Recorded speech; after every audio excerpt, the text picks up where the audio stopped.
and the ever-beloved slings and slingshots.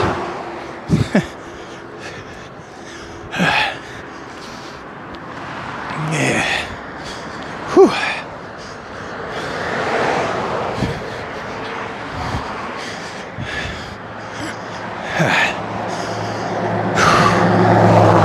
I don't know exactly what the difference is between hard magic writing and soft magic writing. I know the internet has opinions on it. Apparently, the Lord of the Rings world is a soft magic world, where most of the magic you see,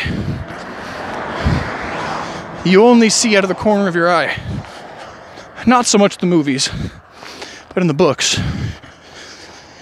Yeah, there's lots of magic, but it's not fucking... Okay, if you want an example of hard magic, let's define it by its opposite. Hard magic is like... It's like Dragon Ball Z. Oh, it's all just chi. Yeah, you can blast it. And people have different names for it, but it's basically just we're shooting beams at each other, flying around. You see it every episode, all the time.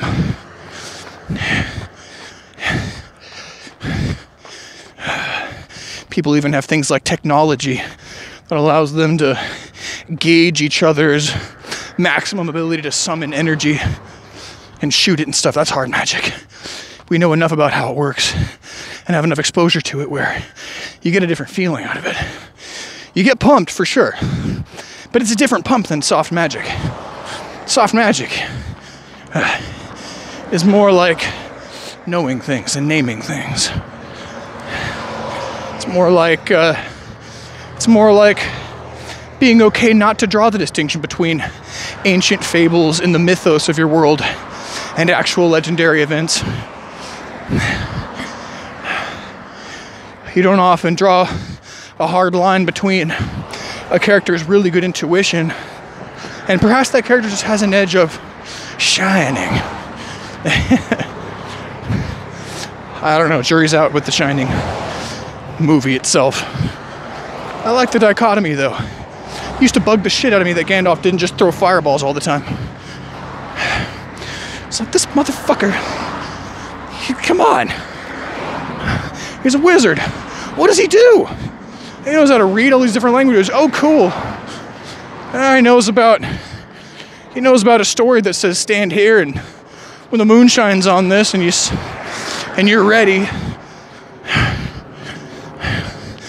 then alignment happens and the world just kind of does what you want to do for a second. A door opens or a keyhole reveals itself or whatever. It's so much less satisfying in a child's mind, depending on the child. But it's just more, well, it's softer. But it also doesn't mean that shit doesn't go down. Gandalf does light some fires. Gandalf does tangle with a friggin' flaming devil creature, which does get its description of like 5 pages. The way that its wings unfurl and the smell coming off of it, the crack of thunder and the crying of distant babes.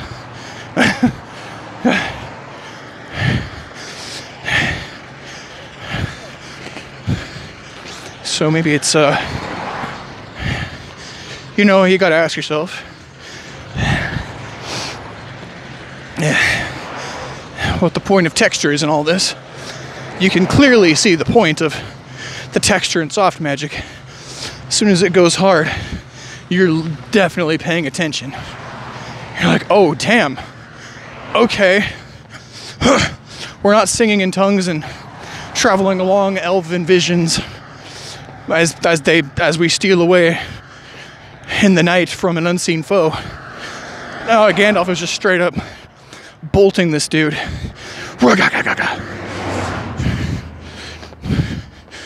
Ready to tangle with Saruman and stuff. In battle. what about the other way? There are elements of the unknown in hard magic too. After all, you never really know how strong Goku is in Dragon Ball Z. Because every time that something bigger than him comes along, he just gets stronger. Usually just in the nick of time. Usually after dying 5 times and coming back. And a whole lot of and muscle tensing.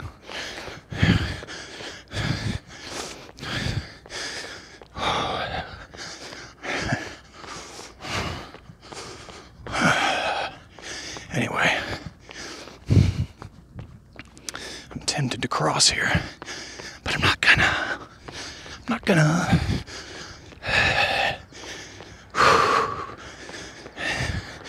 I haven't been down this way, on this side, for a while. It feels good. It feels good.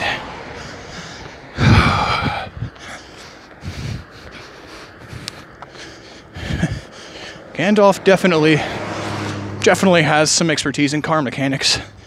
He can probably take apart and put together a Volvo, or no, a Bug, a Volkswagen.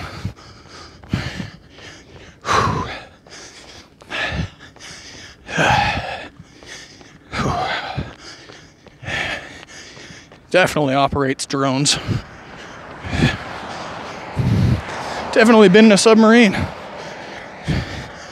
That's just the trick of it, though, isn't it? We are not they. We are not the heroes of legends, in whatever age extrapolated in whatever way. We're ourselves living this life.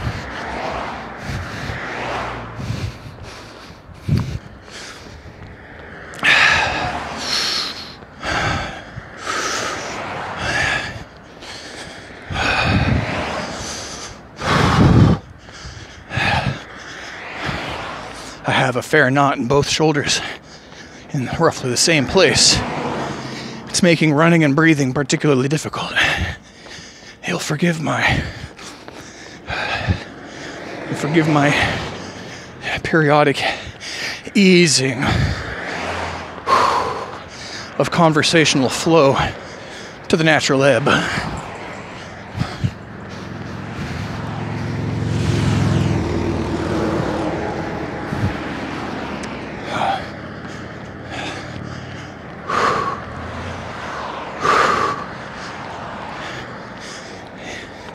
I was thinking about it. You know one thing Gandalf would do if he were me? And I am speaking from the essence perspective. Somebody in my position looking to reach the sorcerer's heights and take the hero's journey by somebody like that. If they were in the physical situation that I'm in, they'd get home, do the due diligence with the weights, keep the body fit, happy, running. Let the body cool, do the cold shower, run the breath protocol for the second time today. Really reacquaint, you know what I mean? And then, as activity turns to leisure, in the time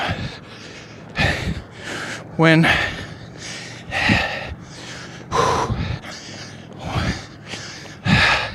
well, I just described it. Activity turns to leisure. In that transitory period, just to add a little bit of... Sorry, this is tricky. Give me one second. There we go. Whew. In that part of the schedule, I think the wisdom from the essence is self-massage. That's what I think.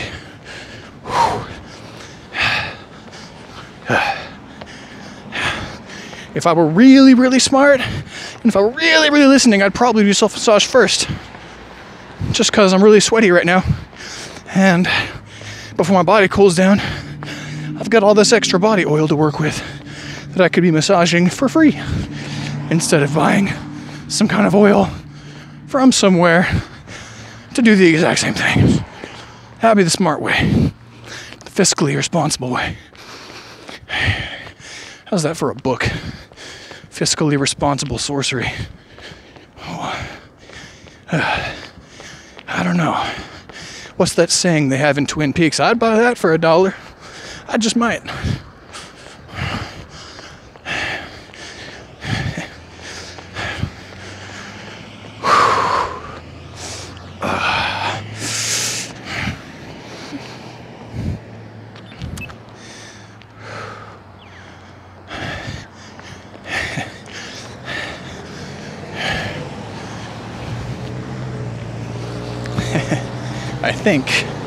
I think there's no way around it. I think before we're done, we gotta take a second to talk about video games. Because my Gandalf rant had me in a position to review things that I liked about that storyline. And I was just thinking, I might want to read that again. I might want to read everything that I've ever read again after my recent run-ins with such human beings as Randall Carlson. Oh God, spiderface, spiderface. I think I'm okay. You know when you feel a web pull on your nose and snap, and also feel a web pull and snap on your leg, you best keep your wits about you for a second, or start yelling spiderface. Anyway, Randall Carlson and the Snake Bros, Dan Mangina, all these red pill folk.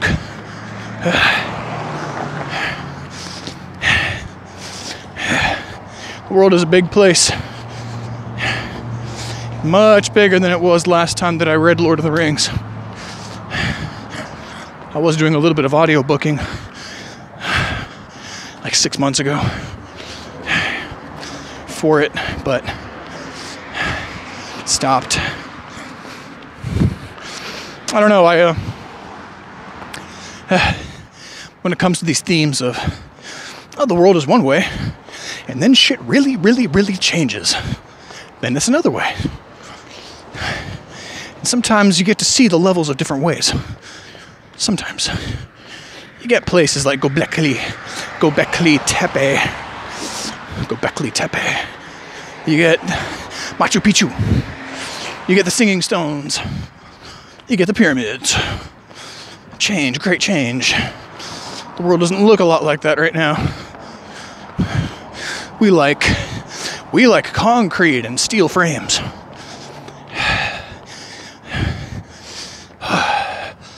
We like fast-moving, gas-powered cars and automatic weaponry. We like nuclear power and splitting cells in half just to see what they do. We like calling each other out and laughing at each other when we're down. And we also like picking each other up. Some of these things run in some way relatively parallel to, or in sequence, natural sequence, or natural harmony to the world that came before. Other things are a little different. Ah, hell, it's a human story. What the hell am I talking about? Like I know. Suffice to say, I'm playing a video game right now. It was the first game for the PlayStation 2 that I ever played, that I remember playing anyway. I believe it came with the PS2. It was Christmas morning. I was like 12 or something. And the name of the game was Final Fantasy X. Hilarious, because none of the fantasies are final. There's like 17 of these out now. But back in my day, we were on the 10th one. And I had good experiences with the 7th. So I fired it up. And I didn't get much out of it. But coming back to it, I got more out of it. And on this most recent go, you come to find the same themes. There's a guy. He lives in a technologically advanced civilization.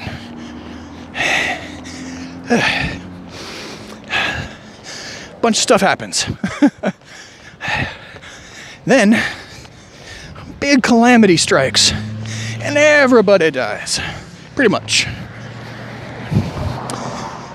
Fast forward 1,000 years, the guy basically got plucked out of time and thrown into the ocean in about the same place that he left, but 1,000 years later. And now,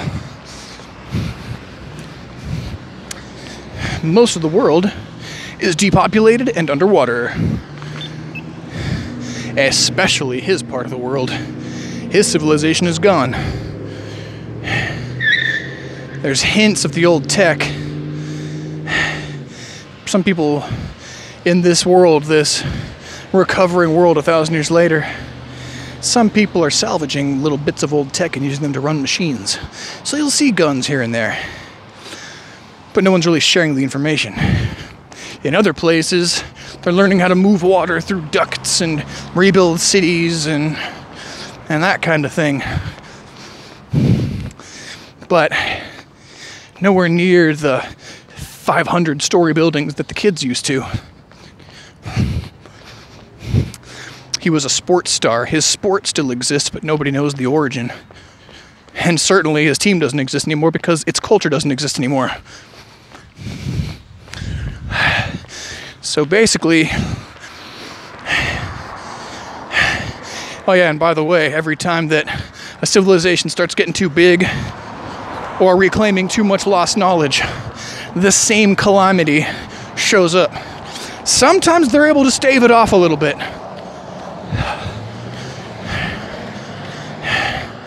It's a big whale.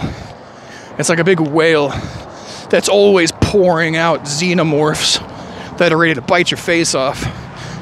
And the air around it and the water around it, because it can fly and be underwater, whatever. All that stuff, the air, the water, it's all poisoned. So basically it's a living, rolling, moving Mordor. But it's not just orcs in there. It's flying monsters, it's snaky monsters, it's lasery monsters, ancient dead revived tech monsters. And every time somebody dies for any reason, if you don't have a proper funeral, the person's spirit just stays there and gets moldy and gets all weird and mad, and then eventually transforms into a monster. Which, by the way, really just makes this another zombie apocalypse. Except that they transform into wolves and xenomorphs and giant golems and eyeballs that shoot lasers and things like that. It's a rough world the kid wakes up in. But people take him in. And as they traverse the new civilizations of what is now an island chain instead of a series of continents, trying to develop the strength so that one of their members who has a special gift might be able to confront the calamity creature and basically sacrifice herself to put it to sleep for like a decade so the world can have some peace, even just a little bit. While they're doing this, just rolling around the islands, developing this girl's powers and protecting her along the way, and he with them, they're always rolling through ancient tech. Always, you see the party emerging from the head of an old statue that's all open on one side because it got cloven by some part of the ancient calamities or any of the ones that came after. Everything is always in a state of getting torn down really quick or getting rebuilt really slow. And there's a lot of religion. And the religion does not like the tech of the old world.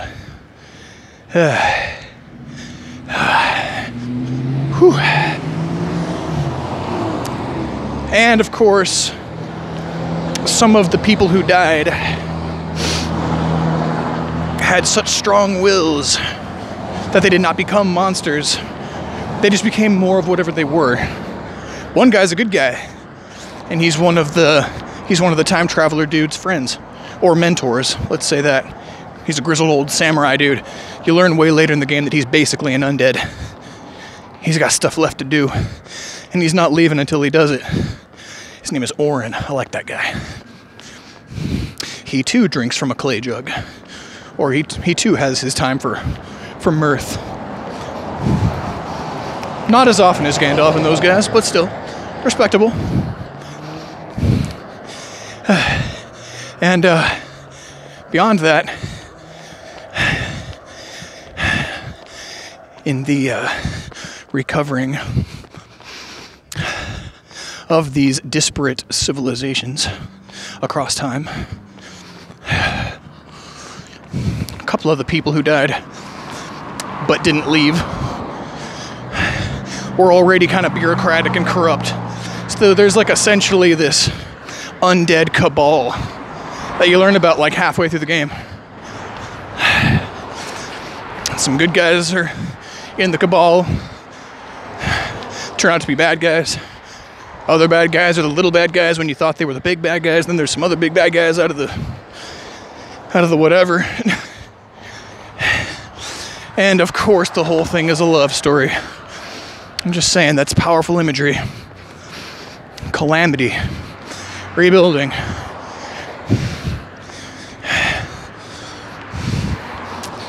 The party. There's like 7 of these guys. By the time that they're complete, but by the time they kind of know, like, okay, this is the team. There's like 7 of them. They're always getting chased by this calamity creature. A, because they're often going to places where there's events happening and stuff. There's a big old tournament in the style of the game that the kid grew up playing. So of course the kid's got to play. And of course the calamity attacks when that happens. They stave it off this time. And deal with all the monsters that come off of it.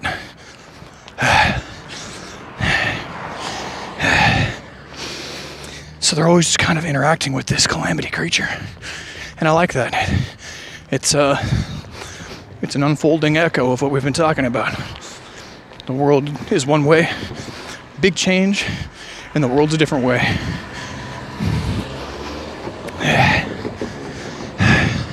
If you want to know, that game's mythos, not mythos, that game's narrative ends. Actually, it doesn't really end. It's kind of ongoing because people fell in love with the storyline, so the producers just kind of kept making spin-offs and actual sequels, if I remember correctly. That are direct sequels. Not common for Final Fantasy games to do a direct sequel. But they put a lot more out in this world with these characters since the original game. Anyway, the way the original story wound its way out, it was that the calamity gets stopped for good, which nobody saw coming. The world's name was Spira, like a spiral. And the people, they were willing to settle for a couple of good years. Sacrifice a few folks, get a couple of years apiece. Maybe a decade. Then the calamity comes back and attacks some poor town. Yeah. Anyway. Big fucking whale creature. Anyway. Time check. 1:30. Yes. Whoops. That was my finger, sorry. I often hold my lens in different positions. Now I'm realizing why I don't have the lens directly on my navel.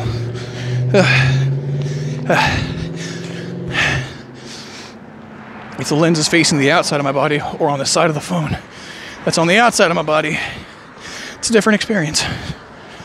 And I can make adjustments less visibly.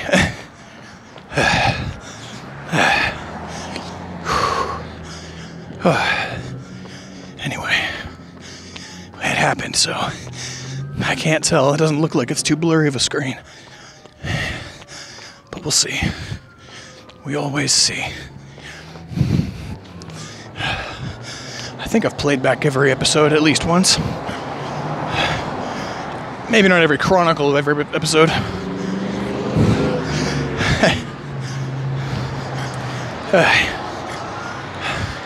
Spiderface will make a good title for one of the chronicles for this episode. Anyway. Yeah, video games, cool. Good guys win. It's a big old struggle. Bunch of cool stuff happens, bunch of dumb stuff happens. And whew, then you and I talk about it on podcasts. Go, boys, go. Go, boys, go. Whew. That is... Whew. Whew. Oh. My entire body has aged a year from that. Whew. Okay. I really hope that the people on the other end of that call are okay. I don't see any smoke in the direction back there. Oh, they took a U-turn. Well, I better stop.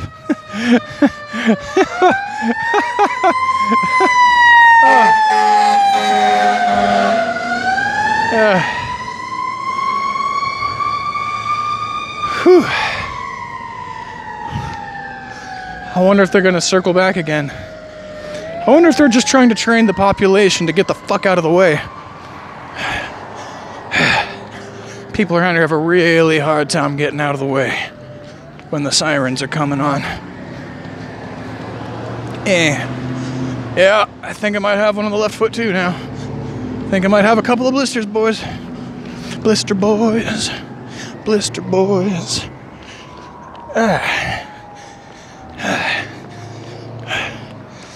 That aura formed a protective cocoon of sweat all over my feet. I'm in no small amount of discomfort. That's good. We really went pretty far.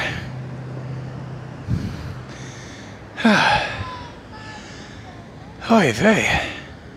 Hey, and it recorded all in one go. I didn't have to mess with it. That's great. I wonder if what happened last time was I did do the airplane mode thing correctly, but somebody called and my phone did what it was supposed to do and no call screen came up, but simultaneously it still messed up the video and cut it down. I wonder. That might have been what happened. Anywho, almost back to the house here. I don't know.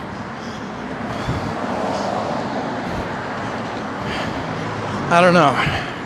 Oh my God, so squishy. I don't know what's happening down there. We're gonna see. We're gonna see. Anywho, civilizations rise and fall. We forget, we remember. That was the whole point. That's the whole point. That's the only... if there was even that much of a point to begin with. I just like that the human story keeps going. I like that we're still here. Because we're weird, and I like what's weird. We're awkward. We're so awkward. We don't make any goddamn sense.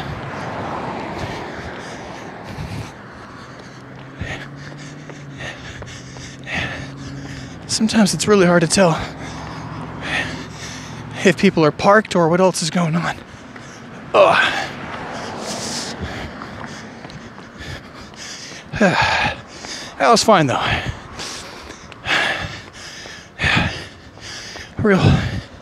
A real good story, all those.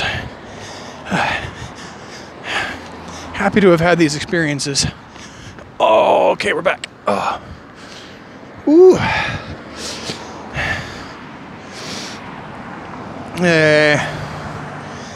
Goo. Goo.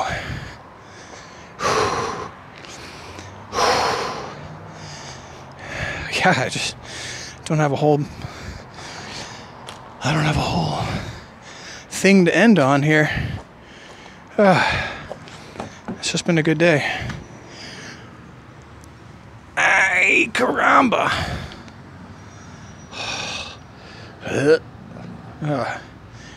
Okay. Crossing the legs, taking the breaths. You're welcome to join me if you want to. I'm gonna breathe because I have to. Singing to you. Not too good though. Whoa, whoa, whoa, whoa, whoa, whoa. Okay. 3 breaths. Here we go.